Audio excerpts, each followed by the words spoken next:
আচ্ছা বলছি, তুমি যে এই ব্যাক গিয়ারে যাচ্ছ, পিছন থেকে এসে যদি কেউ পোঁদ মেরে দেয়, এর দায়িত্ব কে নেবে?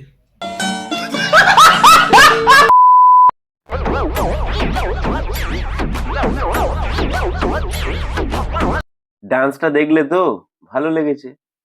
এবার প্যান্টের দিকে ভালো করে দেখো, পোস্ট অফিসটা খোলা আছে। ভালোই শুরু করেছো, রিলস বানানোর সাথে সাথে পোস্ট অফিস খুলে রেখেছো, যদি কোনো কাস্টমার পেয়ে যাও চিঠি ফেলার জন্য।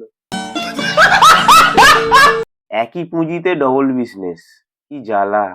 হ্যালো গাইস, এই দেখো আমার চশমা। এই চশমাটা আমার বাবা দুবাই থেকে এনেছে গাইস, দুবাই থেকে। আচ্ছা, তোর বাবা এই চশমাটা তোকে দুবাই থেকে এনে দিয়েছে? তোর বাবা কি দুবাইয়ে ময়লা পরিষ্কার করার কাজ করে?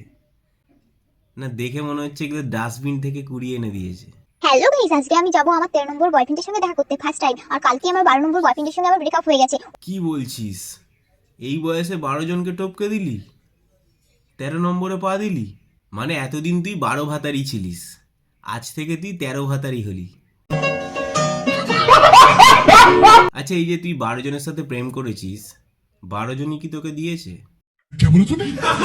না, ওই চকলেট আইসক্রিমের কথা বলছিলাম। এনজয় গুরু।